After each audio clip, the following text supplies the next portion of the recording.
આજકાલ દેશમાં ચૂંટણીનો માહોલ ચાલી રહ્યો છે, ત્યારે પોતાના સિક્કિમ રાજ્યમાં ચૂંટણી પૂર્ણ કરી મુખ્યમંત્રી પ્રેમસિંહ તમાંગજી સપરિવાર આધ્યાત્મ અનુભૂતિ માટે 2 દિવસ માટે સંસ્થાના મુખ્યાલય ખાતે આવેલ છે.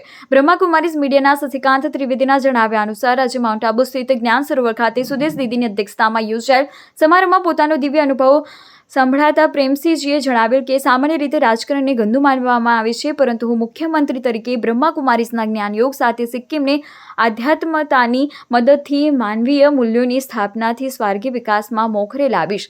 આ દિશામાં મેં બ્રહ્માકુમારી સાથે મળી સેવા કાર્ય, નીતિમતા, સર્વધર્મ સંભાવ અને દરેક ક્ષેત્રે આધ્યાત્મનો પ્રારંભ કરી દીધેલ છે. મારો સહપરિવાર સંસ્થા સાથે જોડાયેલ છે અને સિક્કિમમાં વિશાળ બ્રહ્માકુમારીઝ રિટ્રીટ સેન્ટર આ વર્ષે પૂર્ણ થઈ જશે. 2 દિવસીય સંસ્થાના શાંતિવન, પાંડવ ભવન, જ્ઞાન સરોવર, સોલર પાર્ક જેવી પ્રેરક જગ્યા પરથી ભરપૂર આધ્યાત્મ સશક્તિકરણનો અનુભવ મારા પરિવાર સ્ટાફ સાથે લઈ રહેલ છે. સંસ્થાના વડા ડૉક્ટર મુનિદીદી દાદી રત્નજીના આશીર્વચન પણ મુખ્યમંત્રી લઈ પોતાને ધન્ય અનુભવ કરે.